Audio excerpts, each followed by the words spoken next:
மின்சாரத்துறையில் கோடிக்கணக்கில் உலகமாக பணக்காரர்களிடம் இந்த கூட்டம் லஞ்சம் வாங்கி இருக்கிறது. இதை வெளியிட்ட அமெரிக்க நீதிமன்றத்துக்கு நன்றி. ஆனால் இங்கே என்ன நடக்கும்? ஒன்றுமே நடக்காது. மோடியும் சரி பாஜபியும் சரி கண்டுக்கவே மாட்டாங்க. அவர் ராதவ அர்ஜுன் சொல்கிறார் என்னென்னா, எங்களுக்கு ஆணவ கொலைகள் அதிகமாகிடுச்சு. ஆணவ கொலைக்கு காரணமே நீங்கள் தானே. ஒவ்வொருவங்களையும் கூப்பிட்டுட்டு அந்த ஜாதி பொண்ணை கட்டு இந்த ஜாதி பொண்ணை தூக்கிட்டு வான்னு சொன்னதே நீங்கள் தானே. அதில் வந்தது தானே ஆணவ கொலை. ஆணவ கொலைகளை உருவாக்கியவர் யார்? ஸோ இது தற்காலிகமானது. கிரகங்கள் மூவ் பண்ணிக்கிட்டே இருக்காங்கல்ல, நகர்ந்துக்கிட்டே இருக்காங்கல்ல. வாழ்க்கையில் வரக்கூடிய நல்லதும் கெட்டதும் தற்காலிகமானது. நல்லதே வந்துக்கிட்டு இருந்தால் நீங்கள் நம்ம இப்படியே இருப்போம்னு நினைச்சிட முடியாது. அங்கே சனி மாறும்போது கெட்டது நடக்கும்.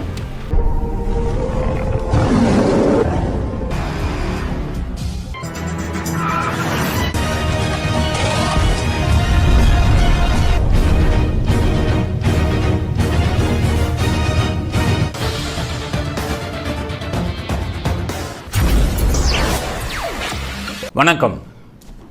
இன்றைய அரசியல் ஆடுகளம் சொல்லும் செய்திகள் என்ன அப்படிங்கிறத முதல்ல பார்ப்போம். ஸ்டாலினின் மின்சார ஊழல் வெளியே வந்திருக்கு. அதாவது ஆரம்பத்திலேருந்து இதெல்லாம் தமிழ்நாட்டு மக்கள் புரிஞ்சுக்கணும். உதயநிதி ஸ்டாலின் எப்போ பார்த்தாலும் மோடியை கிண்டல் பண்ணுவார். கிண்டல் பண்ணால் அதானியை ஒப்பிட்டு கிண்டல் பண்ணுவார். மோடியோட ஆள், மோடியோட ஃப்ரெண்டு அப்படின்னு சொல்லி அதானியை கிண்டல் பண்ணுவாங்க. அப்போல்லாம் நம்ம என்ன நினச்சோம், இவங்க யோகி அசுகாமணி அதானியை இந்த அளவுக்கு பண்ணுறாங்க, கிண்டல் பண்ணுறாங்களே, மோடி லஞ்சம் வாங்கினாருன்னு சொல்கிறாங்களே அப்படின்னு சொல்லி அப்போவே இப்போ எல்லாருக்கும் இது வந்தது. ஸோ உண்மையிலேயே மோடிக்கும் அதானிக்கும் தொடர்பு இருக்குமோ அப்படிங்கிற மாதிரி இந்த கும்பல் பேசுனதை பற்றி எல்லாருக்கும் சந்தேகம் வந்தது. இந்த கும்பல் இந்த உதயநிதி பேசின பழைய வீடியோவை பாருங்கள். மோடி அவர்களை உங்களுடைய ஆட்சியில் இந்த 9 ஆண்டு கால ஆட்சியில் வாழ்ந்தது ஒரே ஒருத்தர் தான். யாரு? உங்களுடைய நெருங்கிய நண்பர் அதானி. இந்த அதானி யாரு? திரு மோடி அவர்களுடைய மிக மிக நெருங்கிய நண்பர். உங்களுக்கு தெரியும், திரு மோடி அவர்கள் எப்பவுமே சுற்றுப்பயணம் தான் இருப்பார். இந்தியாவில் இருக்கிறத விட வெளிநாட்டில் தான் அதிகமாக இருப்பார். நான் அடிக்கடி சொல்லுவேன், திரு மோடி அவர்களே, நீங்கள் விமானத்தில் போறீங்க, நீங்க விமானி இல்லாம கூட போவீங்க, ஆனா அதானி இல்லாம போக மாட்டீங்க. அந்த அளவுக்கு மிக மிக நெருங்கிய நண்பர். இந்த வீடியோவில் என்ன சொல்றாரு? அதானி மோடிக்கு ரொம்ப நெருக்கம், மிகப்பெரிய ஊழல் நடக்குது அப்படின்னு யோகியல் மாதிரி பேசுகிறாருல்ல. இன்றைக்கி அமெரிக்கா கோர்ட்டில் ஒரு வழக்கு வந்தது அதானி மேலே. அதில் அதானி அமெரிக்காவில் சில ஆர்டருங்களெல்லாம் எடுக்க லஞ்சம் கொடுத்தாரு அப்படின்னு செய்தி வந்தது. அது சம்மந்தமாக விசாரிக்கும்போது அமெரிக்கன் கோர்ட்டு ஒரு அதிர்ச்சி தரும் செய்தியை சொல்லியிருக்கு. என்னென்னு கேட்டிங்கன்னா, தமிழ்நாட்டில் இந்த சூரிய மின்சாரம் அதை விநியோகிக்கும் டெண்டரை வாங்குறதுக்காக அதானி ஒரிசா அந்த தமிழ்நாடு அந்த 2 மாநிலத்தில் லஞ்சம் கொடுத்து அந்த இதை வாங்கியிருக்காங்க டெண்டரை அப்படின்னு அமெரிக்கா கோர்ட்டில் சொல்லிட்டாங்க. இப்போ இந்த யோகி அசுகாமணி எப்படி பேசுனாங்க பாருங்கள். அதாவது தன்னை விட அதானி ரொம்ப மோசமானவர் அப்படின்னு சொல்லி அவருக்கும் மோடிக்கும் தொடர்புன்னு சொல்லி இடையில அதானி மகன் அவரை பார்த்தாரு ரகசியமாக உதயநிதி. உடனே அவருக்கு என்ன சொன்னார், நான் துணை முதலமைச்சர் ஆனதுக்காக என்ன பார்க்க வந்தாங்க அப்படின்னு ஊரை ஏமாத்தினார். இப்போ தான் தெரியுது இந்த கும்பலோட இது. லட்சக்கணக்கான கோடி சேர்த்துருக்காங்கன்னா இந்த மாதிரி உலகமாக பணக்காரர்களெல்லாம் கையில் வச்சுக்கிட்டு அவங்ககிட்ட லஞ்சத்தை வாங்கி, அதாவது பாஜக வாங்குகிற லஞ்சத்துக்கு பாஜக வாங்குகிற பணத்துக்கும் இந்த கும்பம் வாங்குகிற பணத்துக்கும் வித்தியாசம் இருக்குது. பாஜக எப்படின்னா எலெக்ஷன் டைமில் டொனேஷனுக்கு வாங்குவாங்க அம்பானிகிட்டையும் அதானிகிட்டையும். இந்த கும்பல் வாங்குறது என்னென்னா ஒரு காரியத்தை செஞ்சு கொடுக்கறதுக்காக வாங்குகிற லஞ்சம். இப்போ மின்சார இதில் இவங்களுக்கு இப்போ இது பண்ணுறதுக்கு கோடிக்கணக்கில் லஞ்சம் வாங்கிட்டா இவங்க வாங்கின லஞ்சத்தை கழிச்சிட்டு தானே மீதி பணத்துக்கு அவங்க வேலை செய்வாங்க. அப்போ தரம் குறையுமா குறையாதா? அப்போ மின்சாரத்தில் இந்த மாதிரி பிரச்சனைகள் வருங்காலத்தில் பல பிரச்சனைகள் வருதுன்னா காரணம் பாதி பணத்தை இந்த கும்பல் லஞ்சமாக வாங்கிட்டு அதில் அவங்க அந்த சூரிய மின்சாரத்தில் அமைக்கக்கூடிய பணிகளில் தரம் குறைஞ்சி போயிடும் அப்படிங்கிறது தான் இது விஷயம். அதன் மூலம் நம்ம பெருமளவு பாதிக்கப்படுவோம். அதனால தான் ஸ்டாலின் இந்த செந்தில் பாலாஜியை மின்சாரத்துறைக்கும் ஆயத்தீர்வை டாஸ்மாகுக்கும் மந்திரியாக போடுறது. அப்போ மின்சாரத்துறையில் மிகப்பெரிய கொள்ளை நடந்திருக்கு. மின்சாரத்துறை நஷ்டத்தில் போகுது. ஆயிரக்கணக்கான கோடி மின்சார கட்டணத்தை 3 மடங்கு 4 மடங்குன்னு கூட்டிட்டு 50% கூட்டலன்னு ஊரை ஏமாற்றிக்கிட்டு இருக்காங்க.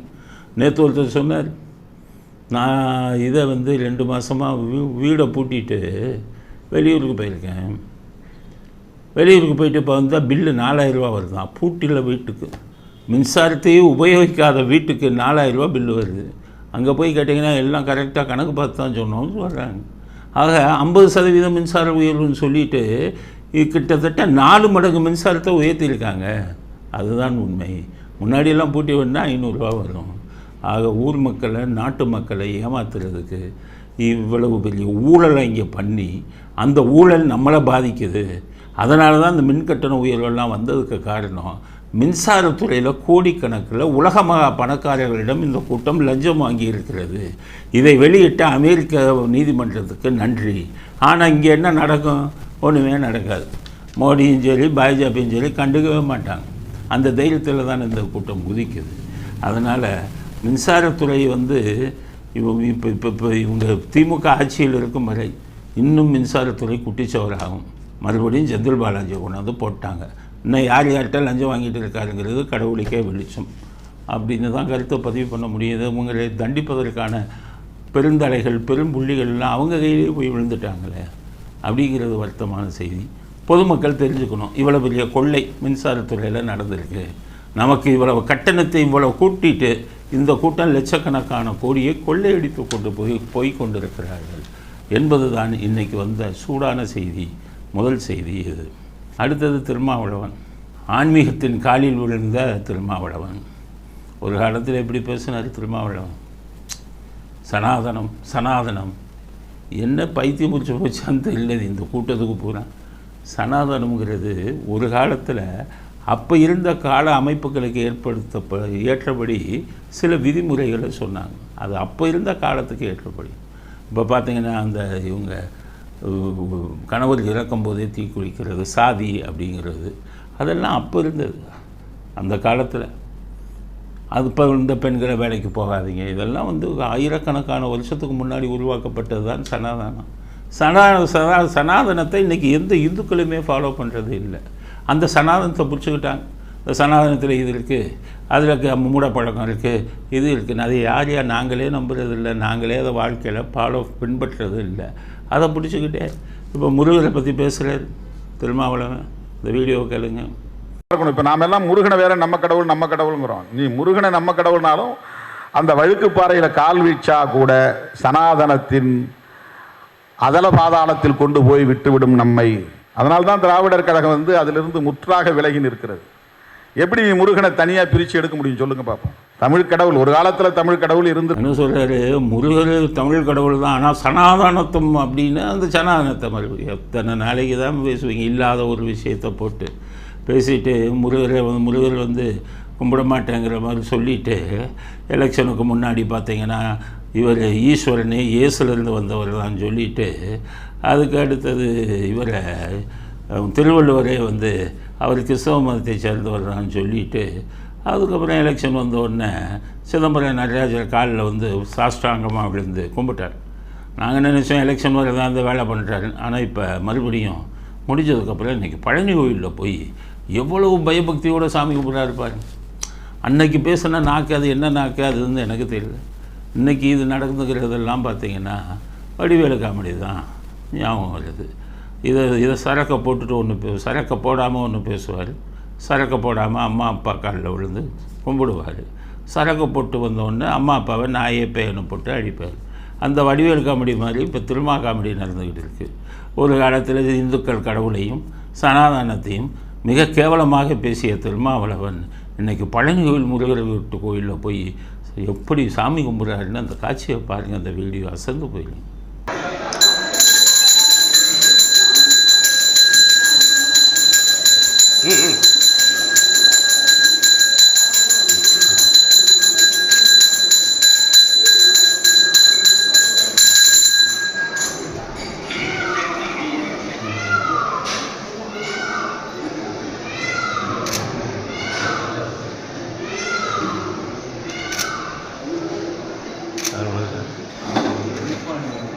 ஸோ இந்த மாதிரி போய் விழுந்துட்டு இப்போ வந்துட்டார்.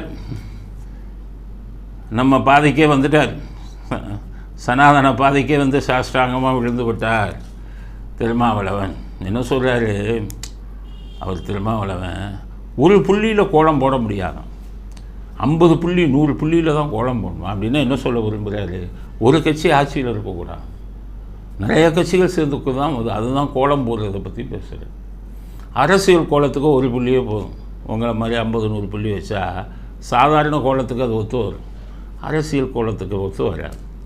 ஏன்னா அந்த காலத்திலேருந்தே நம்முடைய நாட்டின் வரலாற்றிலெல்லாம் எடுத்திங்கன்னா நேருங்கிற ஒரு புள்ளியில் தான் ஆட்சி ஓடிச்சு, அதுக்கப்புறம் இந்திரா காந்திங்கிற ஒரு புள்ளியில் தான் ஆட்சி ஓடிச்சு, அதுக்கப்புறம் ராஜீவ் காந்திங்கிற ஒரு புள்ளியில் தான் ஆட்சி ஓடிச்சு. இடையில் பல புள்ளிகளை போட்டு கூட்டணி மந்திரி சபை அமைச்சதுலாம் 1,20,000 கோடி, இது 76,000 கோடி இந்த கூட்டம் கொள்ளையடிச்சுட்டு போச்சு. 100 புள்ளி 50 புள்ளி போட்ட கோலம் இதில் வெற்றி பெறலை. இன்றைக்கி மோடிங்கிற ஒரு புள்ளியில் தான் ஆட்சி ஓடுது. அங்கே தமிழ்நாட்டில் அந்த காலத்திலேருந்தே காமராஜருங்கிற ஒரு புள்ளி, அப்புறம் அண்ணாதுரைங்கிற புள்ளி, அப்புறம் கருணாநிதிங்கிற புள்ளி, அதுதான் நாட்டை குட்டி சோறாச்சுன்னு வைங்க, ஏதோ அப்போ ஒரு புள்ளி. அதுக்கப்புறம் கருணாநிதியை வந்து கூட்டணி ஆட்சி அமைச்சிட்டு மெஜாரிட்டி இல்லாமல் இதை வச்சுருந்தார். மற்றபடி எம்ஜிஆர் என்ற ஒரு புள்ளி, ஜெயலலிதா என்ற ஒரு புள்ளி. ஸோ தமிழ்நாட்டு இதை எடுத்திங்கனாலுமே ஒரு புள்ளி அவங்க தான் வந்து நல்லாட்சியை கொடுப்பாங்க. உங்களை மாதிரி 40 பேர் 50 பேரை வச்சுக்கிட்டா எப்படி ஏற்றுக்கொள்ள முடியும்? அவர் ஆதவர்ஜுனை பேச விட்டார், அது நேற்று முளைத்த காலம் அரசியலில், யாருன்னே தெரியாது, என்னென்னமோ பேசுகிறார். ஏன் ஒரே ஆளாக ஆண்டுகிட்டு இருக்கணும், எல்லாரும் ஆளணும், அது மக்களில் முடிவு பண்ணணும். இது கொள்கை கூட்டணி, அதிகாரம் எங்களுக்கு, இது அதிகாரத்துக்கான கூட்டணி அப்படின்னு சொல்லுவாங்க. அப்ப அதிகாரத்தை எங்களுக்கு கொடுத்துருங்க, அப்ப அதிகாரம் தலித் மக்களுக்கு கொடுக்கணும். கொள்கை கூட்டணி அதிகார கூட்டணி அல்ல. அப்ப ஒருத்தர் மட்டும் நீங்க ஆள்றதுக்கு பிறக்கல, எங்களுக்கான அரசியலையும் எங்களுக்கான பிரச்சாரத்தையும் எங்களுக்கு உருவாக்க தெரியும். மக்கள் உங்களுக்கு ஓட்டு போடுற அளவுக்கு நல்லவங்களாக இருக்கணும். ஏன் உத்தரப்பிரதேசத்தில் மாயாவதின்னு சொல்லி ஒரு பட்டியலினத்து பெண்ணை சீஃப் மினிஸ்டர் ஆக்குனாங்களா இல்லையா? எலெக்ஷனை நின்று ஜெயிங்க, எலெக்ஷனில் 4 சீட்டு தான் ஜெயிப்பாங்களாம், ஆனால் இவங்களுக்கு ஆட்சியை கொடுக்கணுமான்னு இழிச்சவனா இருக்கிறவங்க நல்ல விஷயத்தையாக பேசுகிறீங்க. அவர் ராதவ அர்ஜுன் சொல்கிறார் என்னென்னா, எங்களுக்கு வந்து ஆணவ கொலைகள் அதிகமாகிடுச்சு. ஆணவ கொலைக்கு காரணமே நீங்கள் தானே. ஒவ்வொருவங்களையும் கூப்பிட்டுட்டு அந்த ஜாதி பொண்ணை கட்டு இந்த ஜாதி பொண்ணை தூக்கிட்டு வான்னு சொன்னதே நீங்கள் தானே. அதில் வந்தது தானே ஆணவ கொலை. ஆணவ கொலைகளை உருவாக்கியவர் யார்? என்ன படித்த ஒரு மாதிரியா, படிக்காத ஒரு நபர் பேசுகிற மாதிரி பேசிக்கிட்டு இருக்கீங்க. நாங்கள் எங்களுக்கும் இதை கொடுக்கணும். உங்களுக்கு மக்கள்கிட்டருந்து வாய்ப்பு வாங்குங்க, மக்கள்கிட்டருந்து ஓட்டை வாங்குங்கள், மக்கள்கிட்ட செல்வாக்கை உருவாக்குங்க, எல்லா மக்களுக்கும் பொதுவாக இருங்கள். அதை முதல்ல கற்றுக்குங்க. நீங்கள் பண்ணுற ரூட்டே தப்பு. பண்ணுறது பூரா போலீஸ் ஸ்டேஷனில் கட்ட பஞ்சாயத்து உங்கள் கட்சிக்காரன்னா. ஆனால் என்னென்னு கேட்டிங்கன்னா, இவங்களை ஆட்சியில் அமைச்சு முதல் மந்திரி நாடே குட்டிச்சோராக போயிடாதா? அதை பற்றி யோசிக்க வேணாம். அதனால் ஆதவர்ஜுனுக்கு சொல்கிறேன், படித்தாலா நீங்கள் இல்லை போயினா படிச்சுட்டு வாங்க. ஒரு ஜனநாயக நாட்டில் பொதுமக்கள் ஓட்டு போட்டு மெஜாரிட்டி சீட்டு வர்றவங்க தான் ஆட்சியில் உட்கார முடியும். பட்டியலினத்து மக்களுங்கிறதுக்காகவோ ஒரு குறிப்பிட்ட சமுதாயத்தை சேர்ந்த மக்களுக்காகவோ ஆட்சியில் உட்கார முடியாது. நல்ல தலைவர்களை உருவாக்குங்கள். கக்கன் மாதிரி ஒரு தலைவரை உருவாக்குங்க உங்கள் இதில் பட்டியலினத்தில். அப்போ எல்லோரும் வந்து உங்களுக்கு வந்து ஓட்டு போட்டு வாய்ப்பு தானாக கொடுப்பார்கள். நீங்கள் உருவாகிறாரெல்லாம் யார்? கட்ட பஞ்சாயத்து பண்ணுறது, கொலை பண்ணுறது, கொள்ளை அடிக்கிறது, போலீஸ் ஸ்டேஷனில் போய் பிரச்சனை பண்ணுறது, இப்படி ஆளு தானே உருவாக்குறீங்க. உங்கள் தலைவர்கள்லாம் நல்ல தலைவனை இங்கே உருவாக்கியிருக்கீங்க. நல்ல தலைவர்களை உருவாக்குங்கள். பட்டியலினத்தில் கொஞ்சம் படித்தவங்கள்லாம் இருக்காங்கல்ல, டாக்டர் கிருஷ்ணசாமி இருக்கார், கொஞ்சம் படித்தவர், அது மாதிரி ஆளை உருவாக்குங்க. மக்கள் மகத்தை பற்றி சொல்லுங்கள். இவன் ஜான் பாண்டியன்னு கூட இப்போ இது பண்ணிக்கிறோம். அவர் இப்போ ப்ராக்டிக்கலாக பேசுகிறாரு. ஜாதி இதை வச்சு படம் எடுக்கிறவங்களாம் கூப்பிட்டு திட்டுறாரு, ஏன் அந்த மாதிரி கோத்து பண்ணுறீங்கன்னு. மனமாற்றம் வந்திருக்கு அவருக்கும். அதனால் எல்லா மக்களாலும் ஏற்றுக்கொள்ளக்கூடிய ஒரு நல்ல தலைவரை உருவாக்குங்கள். அவர்கள் எந்த இனத்தை சேர்ந்தவர்களாக இருந்தாலும் தமிழ்நாட்டு மக்கள் ஓட்டு போட தயாராக இருக்கிறார்கள். இதுவரை தமிழ்நாட்டு வரலாற்றிலேயே எடுத்தீங்கன்னா மைனாரிட்டி சமூகத்தை சேர்ந்தவர்கள் தான் ஆட்சி பொறுப்புக்கு வந்து முதலமைச்சராக இருக்கிறார்கள். மெஜாரிட்டி கம்யூனிட்டியை சேர்ந்தவங்க யாருமே ஆகலை. காரணம் என்ன? தமிழ்நாட்டு மக்கள் நல்லவனை விரும்புகிறார்கள், ஜாதி அமைப்பை வந்து விரும்பலை. அண்ணாதுரையிலிருந்து நீங்கள் ஆரம்பிச்சிங்கன்னா மைனாரிட்டி உள்ளவங்க தான் அண்ணாதுரை, கருணாநிதி, எம்ஜிஆர், ஜெயலலிதா எல்லாமே சாதாரண மைனாரிட்டி சமூகத்தை சேர்ந்தவர்கள் தான். ஆனால் அவர்கள் அனைவரும் நடுநிலையாளர்களாக இருந்தார்கள், திறமைசாலிகளாக இருந்தார்கள். அதுபோல் உங்களுடைய பட்டியலினத்திலே ஒரு நல்ல மனிதரை உருவாக்குங்கள், நடுநிலையாளர்களை உருவாக்குங்கள், திறமைசாலிகளாக வெளியே வாங்க, ஆட்டோமேட்டிக்காக கைகூப்பி வணங்கி எல்லோரும் உங்களுக்கு ஓட்டு போடுவார்கள். அதை விட்டுட்டு நான் கட்ட பஞ்சாயத்து பண்ணுவேன், எல்லா ஜாதிக்காரன் பொண்ணையும் தூக்க சொல்லுவேன், ஆனால் எனக்கு வந்து ஆட்சியில் பங்கு கொடுக்கணும்னா என்ன பைத்தியமாக பிடிச்சி போயிருக்கு உங்களுக்கு அப்படிங்கிற கருத்தையும் பதிவு செய்வது. அடுத்தது ஏஆர் ரஹ்மான் அவருடைய விவாகரத்து விஷயம். அதுதான் இப்போ வைரலாக போயிட்டு இருக்குது. பொதுவாக சொந்த பிரச்சனைகளில் நம்ம பேசக்கூடாது, சொந்த ஒருத்தருடைய வாழ்க்கையை நம்ம விமர்சிக்கக்கூடாது. எல்லோரும் இன்றைக்கி அவருடைய விவாகரத்து விஷயத்தை தான் பெருசாக பார்க்குறாங்க, அதையும் எதிர்பார்க்குறாங்க. அதனால் நம்ம அந்த விஷயத்தை பற்றி பேசும்போது சட்டப்பூர்வமான விஷயங்கள் அதில் என்ன, உண்மையிலே விவாகரத்து கிடைச்சிருச்சா, இதுவெல்லாம் எல்லோருக்கும் புதிராது. ஸோ சட்டப்பூர்வமான விஷயங்களை பற்றி மட்டும் ஏஆர் ரஹ்மான் விவாகரத்து வழக்கில் அதை மட்டும் சட்ட விஷயங்களை மட்டும் பேசலான்னு இருக்கும். இப்போ வரக்கூடிய செய்திகளை பார்க்கும்போது அவர்களுக்கு டிவோர்ஸ், அதாவது விவாகரத்து கிடைத்ததாக தெரியவில்லை. விவாகரத்து இன்னும் கிடைக்கல.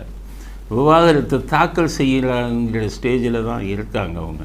ஏதோ வக்கீல் நோட்டீஸ் மட்டும் அனுப்பி விவாகரத்து தாக்கல் செய்ய போகிறாங்க அப்படிங்கிறது தான் தெரியுது அவங்க பேசுகிறதுலேருந்து.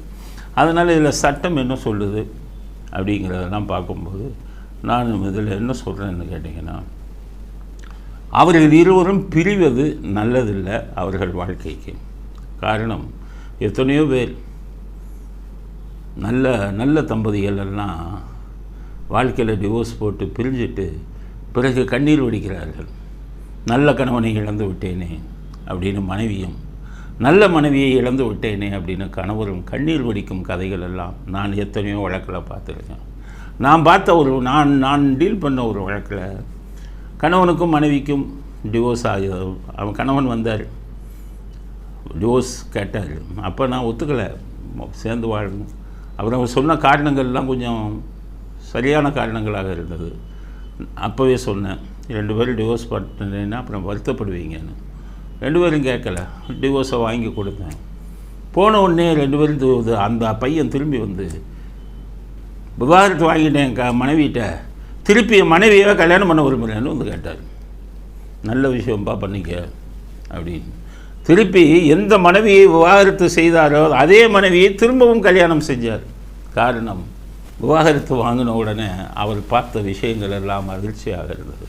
எவ்வளவு நல்ல தம்பதிகள் எல்லாம் வந்து நிற்கிறாங்க, யாருக்குமே புரியலை. ஒரு இதில் பார்த்தீங்கன்னா ஒரு கணவனும் மனைவியும் ஒரு போட்டியில் கலந்துக்கிட்டு சிறந்த தம்பதிகள்னு கப்பு வாங்கினாங்க. ஒரு 5 வருஷம் கழித்து பார்க்குறேன் அந்த பெண் வந்து ஒரு விவாகரத்து என்கிட்ட வரலை, ஏன்னா எனக்கு நல்லாக தெரியும். முதல்ல போய் விவாகரத்துக்கு கோர்ட்டில் நிற்கிறாங்க. இப்படி வாழ்ந்த தம்பதிகளா அப்படிங்கிறது பார்க்கும்போது இந்த மன வாழ்க்கையில் வேற்றுமை வர்றதுக்கு பல காரணங்கள் இருக்குது. அது கிரகங்களும் அது ஒரு காரணம். கிரகங்கள் வரும்போது நல்ல தம்பதியினர் கூட பிரிஞ்சுடுவாங்க.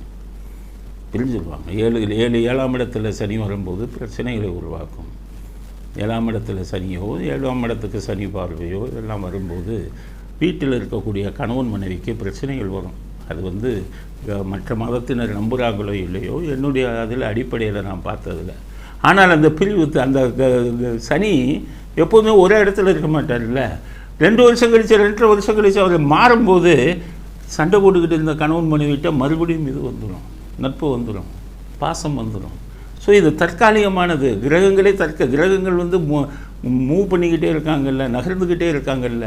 வாழ்க்கையில் வரக்கூடிய நல்லதும் கெட்டதும் தற்காலிகமானது. நல்லதே வந்துக்கிட்டு இருந்தால் நீங்கள் பெரிய நம்ம இப்படியே இருப்போம்னு நினைச்சிட முடியாது. அங்கே சனி மாறும்போது கெட்டது நடக்கும், அதையும் தாங்கித்தான் ஆகணும். இப்போ கெட்டது நடக்குதுன்னு இதுதான் வாழ்க்கை, நம்ம மன வாழ்க்கை முடிஞ்சு போச்சுன்னு நினைக்கக்கூடாது, திரும்ப தான் ஆகும். அதுவரை காத்திருக்கணும். அப்படி இல்லைன்னா ஒருவேளை இந்த வழக்கு எப்படி போகும்னா பல பேருக்கு தெரியாது, ஏஆர் ரஹ்மானுக்கு இது தெரியாது. நீங்கள் விவாகரத்து வழக்கை ஃபைல் பண்ணிங்கன்னா 2 பேரும் தனித்தனியாக ஃபைல் பண்ணிங்கன்னா 5 வருஷம் ஆகும். குடும்ப நல கோர்ட்டு எப்படி தெரியுமா, பார்ட்டியே நேரம் வரணும், ஏஆர் ரஹ்மான் நேரம் போகணும், அவங்க மனைவி நேரம் வரணும். கோர்ட்டில் நான் 100 பேர் உக்காந்துருப்பாங்க, 100 பேர்த்துக்கு முன்னாடி ஏஆர் ரஹ்மான் அப்படின்னு சொல்லி சாயிரா அப்படின்னு சொல்லி பேரை சொல்லி கூப்பிடுவாங்க. அவ்வளோ பேர் உங்களை வேடிக்கை பார்ப்பாங்க. ஜட்ஜு முன்னாடி போய் கைகட்டி நிற்கணும். கவுன்சிலிங்கில் நீங்கள் வந்து நிற்கணும். இங்கே நேரடியாக வரணும். நீங்கள்லாம் ஒரு விவிஐபி, செலிபிரிட்டி. உங்களுக்கெல்லாம் இப்படி ஒரு இது தேவையா? பல பிரச்சனைகள் இருக்குது. அதுவும் கோடிக்கணக்கான ரூபாய் ஜீவனாம்சம் கேட்பாங்க உங்ககிட்ட. இதில் வக்கீல்கள் நல்ல வக்கீல்களை வந்துட்டால் பரவாயில்ல. சில மோசமான வக்கீல்கள் பார்த்தீங்கன்னா அவங்க ஒரு பங்கு அதில் எடுக்கணும்னு எல்லாம் நினைப்பாங்க. பல பிரச்சனைகள் அதில் இருக்குது. சில வக்கீல்கள் முடித்து வச்சுருவாங்க. சில வக்கீல் 4-5 வருஷம் இருந்தால் தான் நமக்கு வருமானம்னு சொல்லி வழக்கை இழுத்தடிப்பாங்க.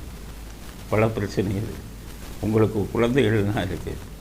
அதனால் நான் என்ன சொல்கிறேன்னு கேட்டிங்கன்னா, நீங்கள் பிரிஞ்சு தான் ஆகணுங்கிற ஒரு கட்டாயமான முடிவுக்கு வந்துட்டிங்கன்னா மியூச்சுவல் கன்சென்ட், பரஸ்பரம் 2 பேரும் ஒத்துக்கிட்டு 2 பேரும் சேர்ந்து கையெழுத்து போட்டால் 6 மாதத்தில் அந்த இதை விட்டு நீங்கள் வெளியில் வந்துடலாம். விவாகரத்து கிடைச்சிடும். அதனால் நீங்கள் விவாகரத்து வேணும், நாங்கள் பிரிந்து தான் ஆக வேண்டும்னு நீங்கள் விரும்பினா மனமொத்த விவாகரத்தை தாக்கல் செய்யுங்கள். 6 மாதம் வரை உங்களுக்கு கால அவகாசம் கொடுப்பாங்க. 6 மாதத்துக்குள்ளே நீங்கள் மனசு மாறிட்டா 2வது தடவை 6 மாதம் கழித்து வரும்போது ஜட்ஜு கேட்பார், உங்கள் மனதில் மாற்றம் இருக்கா? மாற்றம் இருந்தால் சேர்ந்துக்கங்கன்னா அதுக்கும் ஒரு வாய்ப்பு கிடைக்கும். நீங்கள் அடிக்கடி கோர்ட்டுக்கு போக தேவையில்லை. 1 வருஷம் முதல்ல போகக்கூடிய ஒரு தடவை, 6 மாதம் கழித்து ஒரு தடவை வந்து நீங்கள் போயிடலாம். உங்கள் முகத்தை எல்லாம் மறைச்சி அங்கே இருக்கிறவங்களுக்கு தெரியாமல் ஜட்ஜுங்கிட்ட விஷயத்தை சொல்லிட்டா ரகசியமாக உங்களை வர வச்சு இதெல்லாம் பண்ணுவாங்க. அதனால் வாழ்க்கையை நீங்கள் முடிக்கிறதா இருந்தால் இந்த மாதிரி ஒரு சுமூகமான வழியில் நீங்கள் வாழ்க்கையை முடிச்சுக்கிட்டால் தான் நல்லது. உங்களுக்கு குழந்தைகள் இருக்காங்க. அந்த இந்த வழக்கில் சைல்டு கஸ்டடிங்கிறதெல்லாம் இருக்குது. குழந்தை யாரிடம் இருக்க வேண்டும் அப்படிங்கிறதெல்லாம் முடிவு பண்ணுவாங்க. அப்போ அவங்கள அம்மாட்ட இருந்தாங்கன்னா அப்பா அடிக்கடி வந்து பார்க்கணும். விசிட்டேஷன் ரைட்ஸ் அது வந்து கடந்து போகக்கூடாது. இந்த மாதிரி பல விஷயங்கள் விவாகரத்தில் இருக்குது. போன ஒன்று பிரிஞ்சுக்கிறது இல்லை. சொத்துக்களை எப்படி பிரிக்கணும் அதையும் முடிவு பண்ணணும். ஜீவனாம்சம் எவ்வளவு கொடுக்கணும் அதையும் முடிவு பண்ணணும். அதனால் இதெல்லாம் வாழ்க்கையில் நீங்கள் வெறும் விவாகரத்து வாங்குறது மட்டுமில்லை, இந்த மாதிரி பல விஷயங்கள் இருக்கிறதுனால இதையெல்லாம் வந்து சரியாக முடிவு பண்ணி நீங்கள் சுமூகமாக பிரித்துக்கொள்ளணும். அதுவரை உங்கள் விவாகரத்து தினமும் வரக்கூடிய ஒரு செய்தி ஆகிவிடக்கூடாது. பல செலிப்ரிட்டிஸை நான் கோர்ட்டில் பார்த்துருக்கேன், நின்றுக்கிட்டு இருக்காங்க. என்ன சார்னு கேட்பேன், கேஸுன்னு. ஏன் சார் கேஸை போய் நடத்துறீங்க? 2 பேரும் பரிபூர்ணம் குத்துக்கிட்டு ஒரு நாள் 6 மாதத்துக்குள்ளே ஒரு நாள் 2 நாள் கோர்ட்டுக்கு வந்துட்டு போயிருக்கிறாங்க. இப்படி 4-5 வருஷம் வந்து நிற்கணுமே, நீங்கள்லாம் செலிப்ரிட்டி ஆச்சு அப்படின்னே நான் அவங்களுக்கு புத்திமதி சொல்லி அனுப்பியிருக்கேன். அதனால் செலிப்ரிட்டியாக இருக்கிற எல்லோரும் விவாகரத்து போகாதீங்க. முடிந்தவரை அட்ஜஸ்ட் பண்ணி 2 பேரும் பொறுமையை கடைப்பிடிச்சு சேர்ந்து வாழுங்க. இல்லை விவாகரத்து ஒன்று தான் வழின்னா ரகசியமாக சுமூகமாக விவாகரத்து கவுன்சிலிங்கெல்லாம் போக தேவையில்லை. ஒத்துக்கிட்டு நீங்கள் மியூச்சுவல் கன்சென்ட் டிவோர்ஸ் போட்டிங்கன்னா கவுன்சிலிங்கெல்லாம் போக வேண்டியது. 1 நாள் 2 நாள் மட்டும் இருந்தால் போதும். அதில் வந்து குழந்தைகளை பற்றி சொத்துக்களை பற்றி எல்லாம் கரெக்டாக இது பண்ணி சுமூகமாக பிரிவதற்கு நீங்கள் முயற்சி செய்யுங்கள். அதுதான் உங்களுக்கு வந்து நல்லது. நீங்கள் ஒரு நாள் அறிவிப்பு விட்ட உடனே இன்றைக்கி சமூக வலைதளங்கள் அத்தனையிலையும் உங்களை பற்றி தான் பேசுகிறாங்க. உங்கள் வாழ்க்கை விமர்சனத்துக்கு உள்ளாகுது. அது இல்லாமல் பார்க்குறதுனா நான் சொல்லக்கூடிய சுமூகமான வழிகளில் சட்டத்தின் மூலமாக சுமூகமாக பிரிந்து கொள்ளுங்கள் அப்படிங்கிறது தான் அவர்களுடைய வழக்கில் நம்ம பதிவு செய்ய விரும்பக்கூடிய கருத்து. அடுத்து உதயநிதி பெரிய, அதாவது தெரிஞ்சு வளர்கிறாரா இல்லை தெரியாமல் வளர்கிறாரான்னு தெரியலை. என்னென்னு கேட்டிங்கன்னா, அவங்க அப்பா புதுமை பெண் திட்டம் அப்படின்னு கொண்டு வந்து இப்போ வந்துக்கிட்டு அது ஆணுக்கு அது ஒரு பேர் வச்சுருக்காங்க. பெண்ணுக்கு வைக்கும்போது புதுமை பெண் திட்டமா. பாரதியார் சொன்னார் புதுமை பெண். என்னையா சாதிச்சிங்கன்னு கேட்டால் மாதம் 1000 ரூபா பள்ளியில் படிக்கும் மாணவர்கள் மாணவிகளுக்கு 1000 ரூபா, அதுதான் புதுமை பெண். அப்புறம் புதல்வன் திட்டம்னு ஏதோ கொண்டு வந்தாங்க, ஆண்களுக்கும் கொடுக்குறோம். சரி கொடுங்க, ஏதோ 1000 ரூபா கொள்ளையடிச்சுட்டு நீங்கள் போகிற பணத்தை பாவம் மாணவர்களுக்காச்சும் கொடுங்க அப்படின்னு எல்லாம் இருந்தோம். ஆனால் இன்றைக்கி உலர ஆரம்பிச்சிட்டார் உதயநிதி. அவர் என்ன சொல்கிறாருன்னா, இவங்க அந்த 1000 ரூபா கொடுத்ததுலேருந்து பெண்கள் படிக்கிற எண்ணிக்கை அதிகமாகிடுச்சான். பெண்களுக்கு அப்போ அது இதை சொல்லிடுவாங்க, நீ வேற வரலாறு எங்கள் வரலாறு, நாங்கள் பெண்களுக்கு 1000 ரூபா கொடுத்துறது மூலம் பெண்கள் எங்கேயோ போயிட்டாங்கன்னு. 1000 ரூபாயை வச்சுக்கிட்டு 4 இது வாங்க முடியாது. 2 நாளைக்கு சாப்பிட முடியாது 1000 ரூபாய் வச்சுக்கிட்டு. காரி துப்புறாங்க 1000 ரூபாயை கொடுத்து. இப்போ ஜெயலலிதா லேப்டாப்பு கொடுத்தாங்க. லேப்டாப்னால் எவ்வளவு? 40,000 ரூபா ஒரு லேப்டாப். ஒவ்வொரு ஸ்டூடெண்ட்டுக்கும் லேப்டாப்பு 7,500 கோடி செலவு பண்ணி 2011 ஃப்ரீ லேப்டாப்னு கொடுத்தாங்க. அது யூஸ் ஆகும். லேப்டாப்பை வச்சுக்கிட்டு இப்போ இதுவெல்லாம் கம்ப்யூட்டரு இதெல்லாம் உங்களுக்கு லேப்டாப் தேவை. ஏழை பெண்களுக்கு வீட்டில் கம்ப்யூட்டரோ லேப்டாப்புக்கோ வசதி இருக்காது. எல்லா ஸ்டூடெண்ட்டுக்கும், ஏழை மாணவ மாணவிகள் அத்தனை பேருக்கும் லேப்டாப் கொடுத்தது அவ்வளோ பேருக்கு உதவியாக இருந்தது. அப்போ மாணவர்களின் படிப்பு விகிதம் அதிகமாச்சு, மாணவர்களின் பாஸ் விகிதம் அதிகமாச்சு. பாஸ் பண்ண தேர்ச்சி பெற்றது மாணவ மாணவிகள் ஆச்சு. ஜெயலலிதாவே நான் கொடுத்ததுனால தான் அதிகம் படித்தாங்கன்னு சொல்லலை. அதுக்கப்புறம் ஜெயலலிதா என்ன பார்த்தாங்க, கிராமத்தில் இருக்கிற பெண்கள்லாம் ஸ்கூலுக்கு அதிகம் போகணும், மாணவர்கள் ஸ்கூல் தூரமாக இருக்கும், பஸ்ஸில் போய் போகிறாங்க. அதனால் இலவச சைக்கிள் திட்டம் இப்போ கொடுக்குறாங்க. அந்த டிஎம்கேல இலவச சைக்கிள் திட்டம் அதை அவர் கார்த்தி சிதம்பரமே காரித்து போயிட்டார். உங்களுக்கு கொடுக்குற சைக்கிளே படுமோசம்டான்னு சிதம்பரமும் கார்த்தி ரெண்டு பேருமே காரித்து போயிட்டாங்க. சிதம்பரமே சொன்னார், யூஸே ஆகலை உங்கள் கொடுக்குற சைக்கிள். இதை வச்சுக்கிட்டு 1000 ரூபா கொடுத்த உடனே தமிழ்நாடு தலையெழுத்தே மாறிடுச்சான். பெண்கள்லாம் எங்கேயோ போயிட்டாங்களாம் அப்படிங்கிறாங்க. சில இலவச சைக்கிள் கொடுத்த ஜெயலலிதாவே சொல்லலை. அதனால் இந்த 1000 ரூபாய் கொடுத்தது 300 கோடியோ 400 கோடியோ வருது. 7000 கோடி கொடுத்தவங்களே சொல்லலை. அதுதான் மிக அதிகமாக அவங்களுக்கு உபயோகமாக இருந்தது. இவன் கொடுத்தான் சைக்கிளை. என்ன இப்போ கொடுக்குறான் அந்த சைக்கிளை தூக்கி ஒரு 2-3 மாதத்தில் குப்பத்தொட்டியில் தான் போடணும். அப்படிப்பட்ட இந்த கருணாநிதி டிவின்னு ஒன்று கொடுத்தாங்க. அது ஒரு வருஷம் கூட வரலை. ஏன்னா அதில் 30-40% கமிஷனை வாங்கி 2000 ரூபாயை கணக்கு எழுதுனான். 1000 ரூபாய் எடுத்துட்டு 1000 ரூபாய்க்கு டிவியை செய்ய சொன்னான். அவன் எங்கே செஞ்சு உருப்படியாக இருக்குமா? கலர் டிவி எதுவும் உருப்படியாக இல்லை. ஆனால் செய்கிறதுல போனால் ஊழல் பண்ணிடுறது. ஆனால் கேட்டால் நாங்கள் கொண்டு வந்த திட்டத்தில் தான் ஊரே இதாகிடுச்சு, மாணவர்கள் இதாகிட்டாங்க, படிப்பறிவு அதிகமாகிடுச்சு அப்படின்னு ஊரை ஏமாற்றிக்கிட்டு இருக்காங்க. அப்படிங்கிறது தான் உதயநிதிக்கு நாம் கொடுக்க விரும்பும் பதில். அடுத்து இவ்வளவு நேரம் விவகாரத்தை பேசிட்டோம். இப்போ இன்னொரு பிரச்சனை. 2 நாளைக்கு முன்னாடி சென்னையில் மிகப்பெரிய போராட்டம் நடத்துது. ஆண்கள் எல்லாம் சேர்ந்து போராட்டம் பண்ணாங்க. ஆண்கள் ஏன் போராட்டம் பண்ணுறாங்கன்னு கேட்டால் மென்ஸ் கமிஷன் வேணுங்கிறாங்க. அதாவது பெண்களுக்கு ஆணையம்னு இருக்குது. பெண்களுக்கு எதிராக யாராச்சும் ஏதாச்சும் பண்ணாங்கன்னா அந்த பெண்களுக்கான ஆணையத்தில் நீங்கள் கம்ப்ளைண்ட் கொடுத்தீங்கன்னு இங்கே புகார் உடனே நோட்டீஸ் அனுப்பி கூப்பிடுவாங்க. ஏன் அந்த பெண்ணை தொந்தரவு பண்ணேன், ஏன் அந்த பெண்ணுக்கு கொடுமை பண்ணேன்னு கேட்பாங்க. இப்போ சில சட்டங்கள்லாம் இருக்குது. டொமஸ்டிக் வயலன்ஸ் ஆக்ட், பெண்களுக்கு எதிரான வன்கொடுமை சட்டம் அப்படின்னு இருக்குது. அதில் ஆண்கள் புகாரே கொடுக்க முடியாது. புகார் கொடுப்பவர் பெண்ணாக தான் இருக்கும். நிறைய ஆண்கள் என்கிட்ட வந்து கேட்டாங்க, சார் நான் இல்லை பாதிக்கப்பட்டிருக்கேன், நான் டொமஸ்டிக் வயலன்ஸ் ஆக்ட் பெண்களுக்கு எதிரான வன்முறை சட்டத்தில் போய் புகார் கொடுக்கணும்னு கேட்டாங்க. நான் சொன்னேன், நீ கொடுக்க முடியாதுப்பா, ஆண்கள் புகாரே கொடுக்க முடியாது, பெண்கள் தான் கொடுக்கணும். அப்படி ஒரு சட்டமானு கேட்டாங்க. அப்போ பாதிக்கப்பட்ட ஆண்களுக்கு என்ன வழின்னு கேட்டாங்க. அப்போ நான் சொன்னேன், இதுவரை பாதிக்கப்பட்ட ஆண்களுக்கு எதுவும் சட்டம் இல்லைப்பா, அப்போ ஆண்களுக்கான ஆணையம் அமைக்கணுமேனு அவங்க கேட்டாங்க. ரொம்ப நாளாச்சு அவங்க கேட்டு. இப்போ எல்லாம் ஒன்றா சேர்ந்து நேற்று போராட்டம் பண்ணி ஆண்கள் பாதிக்கப்படுகிறோம். உமன்ஸ் ஹராஸ்மெண்ட்டு மாதிரி மென்ஸ் ஹராஸ்மெண்ட்டு நிறையா இருக்குது. பெண்களுக்கு வன்கொடுமை நடக்கிற மாதிரி ஆண்களுக்கும் வன்கொடுமை நடக்குது. அதனால் எங்களுக்குன்னு ஒரு தனி ஆணையம் அமைக்கணும், எங்கு புகார்களை தெரிவிப்பதற்குன்னு சொல்லி ஆண்கள் எல்லாம் சேர்ந்து பாதிக்கப்பட்டவர்கள் நாங்கள்னு குரல் கொடுத்து போராட்டம் நடத்தணும். ஏன்னா பெண்கள் தான் வீக் செக்ஸ், அவங்க தான் எப்பவும் பாதிக்கப்படுவாங்க. ஆனால் தலைகீழாக கேட்குறாங்க. அப்போ தான் அது போராட்டத்தில் பங்கு கொண்டவங்க ஒரு சில பேருக்கு நான் ஃபோன் பண்ணி கேட்டேன், என்ன விஷயம், உங்களுடைய பிரச்சனை என்ன, நீங்கள் எப்படி பாதிக்கப்பட்டேன்னு சொல்கிறீங்க அப்படின்னதுக்கு அவங்க கதையாக சொன்னாங்க. சார் நான் உண்மையிலே வரதட்சணையை கேட்கல சார், வரதட்சணையை பற்றி வாயை திறக்கலை சார், ஒய்ஃப் வந்தாங்க, கல்யாணம் முடிஞ்சு வந்த உடனே தனி கொடுத்தணும் போகணுங்கிறாங்க, எங்கள் அம்மா அப்பாவை விட்டு வரமாட்டேன்னு சொன்னேன். அப்புறம் ஒரு 6 மாதம் கழித்து பார்த்தா என் மேலேயும் எங்கள் அப்பா அம்மா மேலேயும் புகாரை கொடுத்துட்டாங்க, வரதட்சணை புகாருன்னு.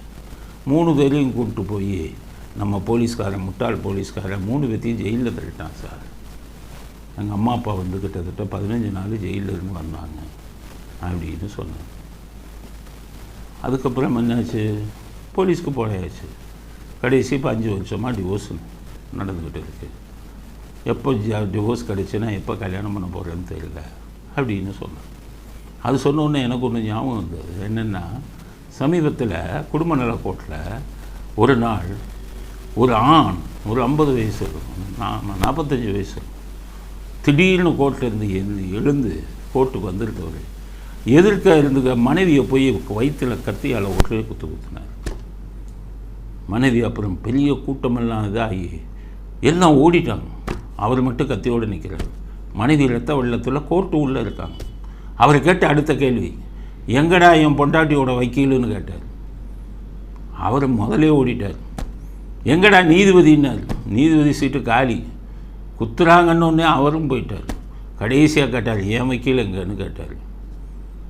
அவரும் ஓடிட்டார். அப்போ அவர் சொன்ன வார்த்தை,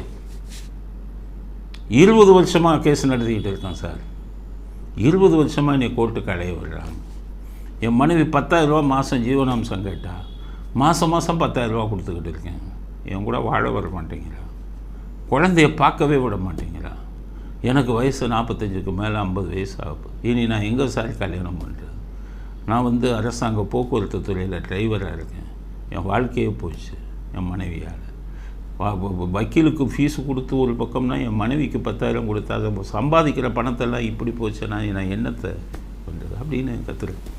அவர் சொன்ன விஷயங்கள்லாம் நியாயமாக இருந்தது. ஆனால் அது அவர் போன வழி தான் தப்பாக இருந்தது.